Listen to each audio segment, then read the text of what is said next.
Nobody outworks you today. Nobody's tougher than you today. Nobody gets more effort than you do today. How we gonna fight as a team? Talking about a 10-play drive, an 8-play drive, fourth quarter. How we gonna fight? All we got is each other. Compete every rep. 4 days of work, we've been waiting a long time. Been waiting a long time.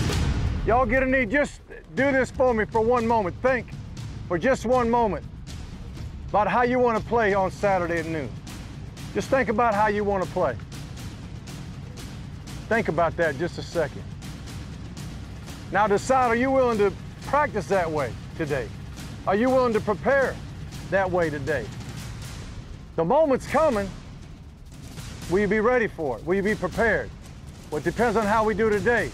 We win the game today.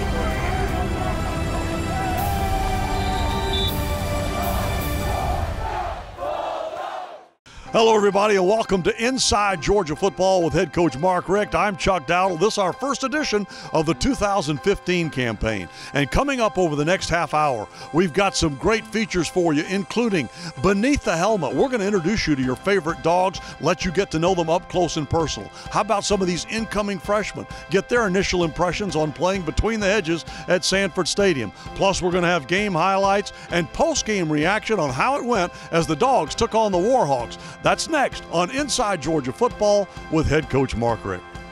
Inside Georgia Football is presented by Georgia's own credit union, Bank, Borrow, Invest. And brought to you in part by Georgia Lottery. That winning feeling doesn't come if you don't play. Play Georgia's own Jumbo Bucks Lotto with jackpots starting at $1 million. This segment is brought to you by Academy. Academy Sports and Outdoors. Right stuff, low price, every day.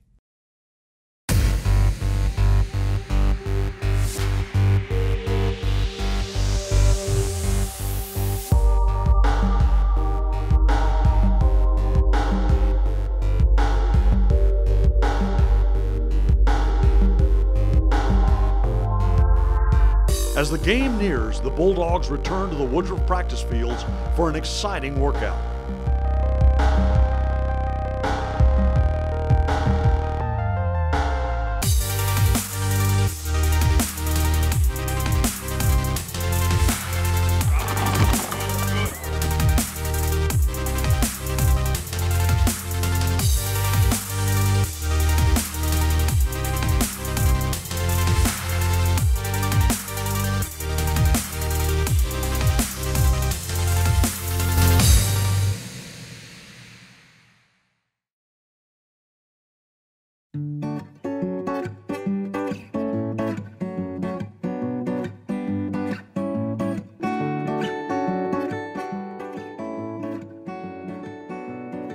For some, Media Day is uneventful, but with the Bulldogs naming their starting quarterback earlier in the week, it was a hot topic of the day.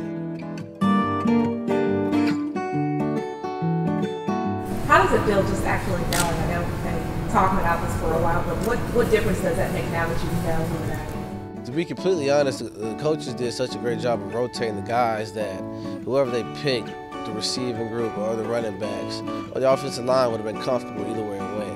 So there's not a huge change for us because we've been dealing with these guys for the last year now. So we're prepared for whoever they decided won the job.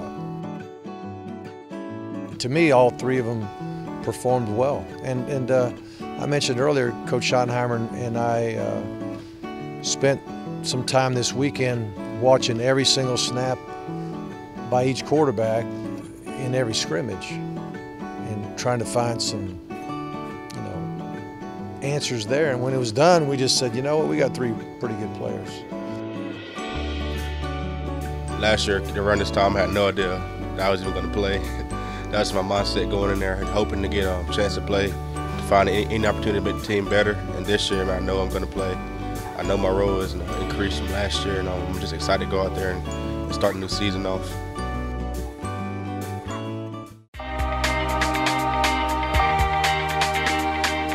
I'm very excited. I worked pretty hard this off season, learning the playbook, learning snapping. I'm excited it's finally here, and excited to take that new role. It's hard work just getting up there, giving the calls and that kind of stuff, but I'm excited. I'm looking forward to it. I mean, I talked to some of the guys last weekend. They was telling me about it, and I started getting kind of nervous already. And as it gets closer and closer, the butterflies are just building up. I think coaches have confidence in everybody. I think we came out of camp real healthy and strong, and we made it through the grind, and now it's more about game planning and getting ready for each team. Right now, that's La Monroe, and our full focus and attention is on them. They do a lot of great things. They're a really good team, so we just got to keep getting better every day. We got 2 more practices, and just stay locked in because it's going to be a good game on Saturday. I've been dreaming of this for a really long time. I didn't know, as a kid, I didn't know I'd be playing in Georgia, especially in high school when I was going to UAB. I never thought I would be playing in front of all these fans cheering for me. I've always had them cheering against me when we played the big schools. So, it's going to be an amazing feeling, and I just hope I get out there and just really capture the moment. All right, stay with us when we come back, our special feature, Beneath the Helmet. And this week, we're highlighting a Georgia Bulldog who's playing with a special purpose, a real inspirational story. You won't want to miss it. This segment is brought to you by Nissan, premier partner of the Heisman Trophy.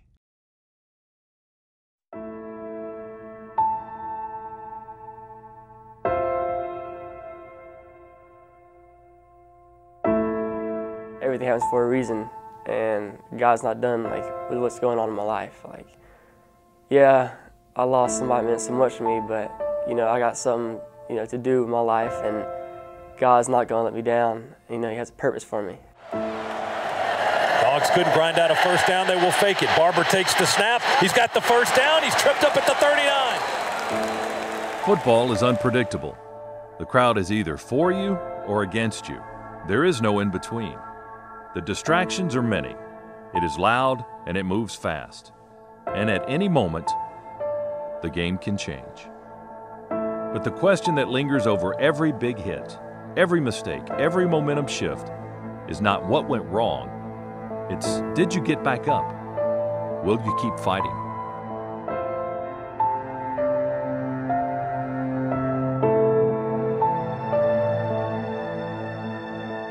I had the best relationship with the parent that you could really imagine. I mean, he was my coach for soccer. He was the kind of dad that took me out every day after work, threw baseball with me, kicked soccer ball with us. Collin Barber grew up wanting to be just like his father, Phil. But in Collin's early high school years, the dad he knew, the dad he idolized, changed. So he was addicted to propofol. I guess, and him being an anesthesiologist, he had easy, access to it and everything. And he would use it as a way to, escape reality. And it really, crushed me and everything. Me feel the weight of the world is just falling down on your shoulders when, you find out about, your role model and your dad becoming addicted to something that, you can't get off of. But his addiction led to an even more tragic discovery during Collin's junior year of high school. One cold December night, his father needed an escape. He was alone in the house and fell into a bathtub that was filling with water. But the propofol had already taken effect in his body. The next morning, Collin and his brothers were told the shocking news that their father had drowned. And that feeling at that moment, it's wow. It's you never think you're going to be that kid that, on some morning, you can wake up, your dad's not going to be there. When you saw him the night before and told him, hey, I love you, bye. Just like every other night. And I guess it was a shock and just disbelief that the hero, the person you always looked up to and you wanted to be just like, is gone. Life, much like football, is unpredictable. It is mean, sometimes even devastating. Yet the hardest hit that Collin could have ever imagined, one that threatened to leave him down with no reason to get back up, became his motivation to stand. There's been a few times where I've just been like, man, is this even worth it? But I look down, I got a tattoo on my side of, the verse, my dad's name and a cross, and I look down at that and it's like, man, I'm still here, I'm breathing, I gotta go after something, and try to be great. Collin resisted the urge to quit playing sports. Instead, he practiced harder and dedicated himself to football. By his senior year of high school, Collin was ranked the number 6 punter in the country. His ultimate destination, Georgia. His inspiration then and still today, 4 years later, is one person, his father. My dad always held me accountable to give him my best in everything I do. And it's just nice, it's kind of like a memory, to look down and, see PB down there. It's like, all right, he's with me. And every time before I kick, I always say a prayer, it's kind of crazy, but, for my dad to hold the ball a little higher and push it a little further to my kick it. I'd say I'd give anything to have my dad in the stands, for one game. And, to, really be there to watch and, see, how I've what I've come to be and how everything's going. His father's absence seems greatest on Saturdays in the fall. But with the reminder of his death comes the reminder of his life and the most important lesson he imparted to Collin: go big. Now, as Collin begins his senior season, he carries those 2 words with him. It's the promise he pledges to keep for his father and for his teammates. Give everything, every day. And most of all, enjoy the ride. If I have a great season, then, I thank God every day, for giving me the ability to kick. But if I don't, then hey, I thank God for just letting me be here and experience, 4 years at the University of Georgia and to play, Sanford Stadium in front of all the great fans. And I just hope it turns out to be the best, and I'm gonna give all I got for my last ride here in the red and black. For I know the plans I have for you, declares the Lord, plans to prosper you and not to harm you, plans to give you hope and a future. When Collin buried his father 5 years ago, he nearly buried his dreams at the same time. But these words from the Bible have given him hope, have given him a reason to stand. If you're still breathing, you still got a purpose on being here, and you got something special that God wants you to do. And you just always keep that in mind, that no matter what happens to you, hopefully the sun's gonna come up tomorrow. You got 24 more hours to do a bunch of great things. Dawgs and Warhawks tee it up between the hedges. That's next on Inside Georgia Football with head coach Mark Richt. This segment is brought to you by AT&T, a proud sponsor of the Georgia Bulldogs. AT&T, mobilizing your world. It's a new season, a new team. The nerves and the excitement are palpable. The time has come. The 2015 football season is finally upon us.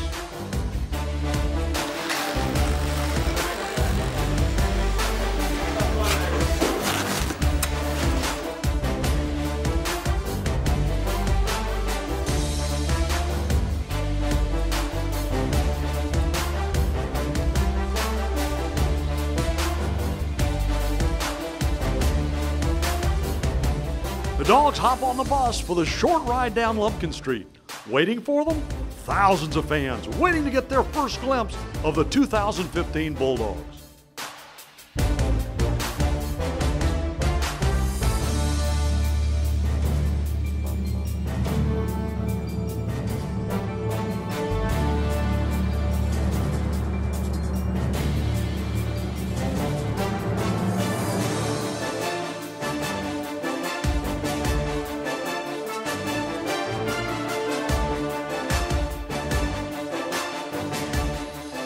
Richt gathers the team for one final message before teeing it up.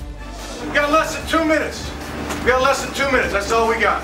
Hey, man, look at me in the eye now. Look at me in the eye. We're Georgia, and we're together. We're unified. That's Georgia's way. We get down to that Bulldog, and it's time to hit it. We're going to hit it like a bunch of crazy dogs. Y'all got me? Who are we, Georgia? Who are we, Georgia? We ready! We ready! We ready! We ready! Prepare for destruction. We're about to run things back. Let's go! Off the jump, big hole at the 10. He cuts back to the 5, scampers into the end zone. Touchdown, Nick Chubb.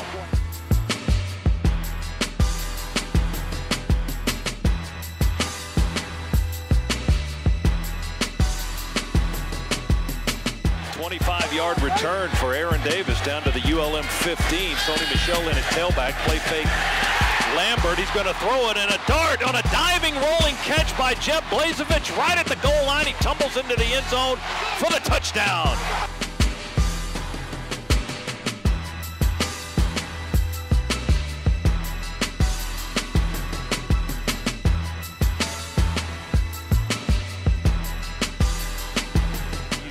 Dotting the I, he's going to get a chance here.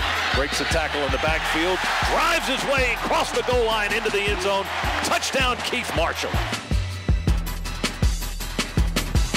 Two receivers right, they'll keep it on the ground. Chubb, big hole straight ahead, 20, 15, 10, 5, count it down. Touchdown, yes sir.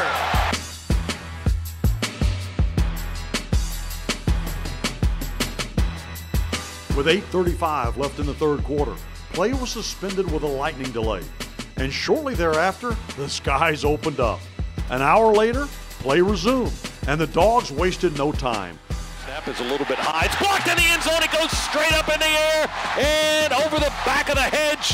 Out of bounds. That's going to be a safety. Guards and Houston and Theus the tackles. We're going to throw it deep in the far corner of the end zone. It is caught. Touchdown! Malcolm Mitchell. Oh, read a book, baby. In a unique turn of events, the game was called with 9 minutes and 54 seconds left in the fourth quarter, when a second weather delay was going to halt play again. Is it over? Yeah, yes, it's officially over. Okay, it's officially over. Hubert Owens, the SEC referee in charge here, says the game is officially over. Coming up next, Coach Richt's post-game reaction, as well as the thoughts from many of the players as to how this one went. Stay with us on Inside Georgia Football with Head Coach Mark Richt. Inside Georgia Football is presented by Georgia's own credit union, Bank, Borrow, Invest.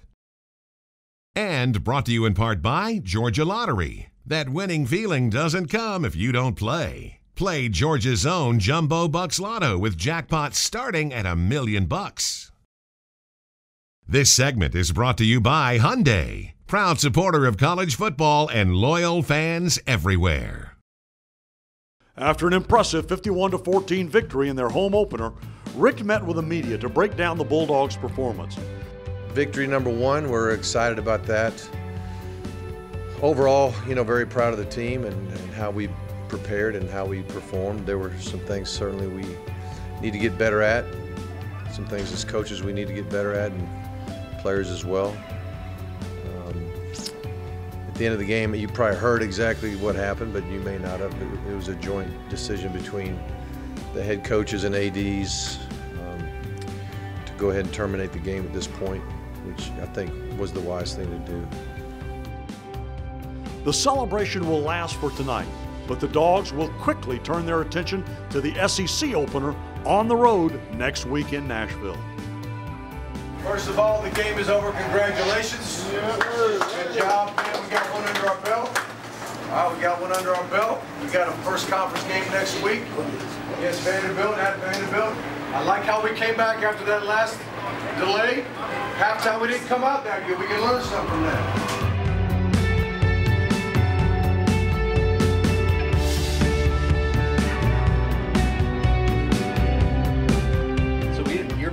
Got named the starter. What was your reaction?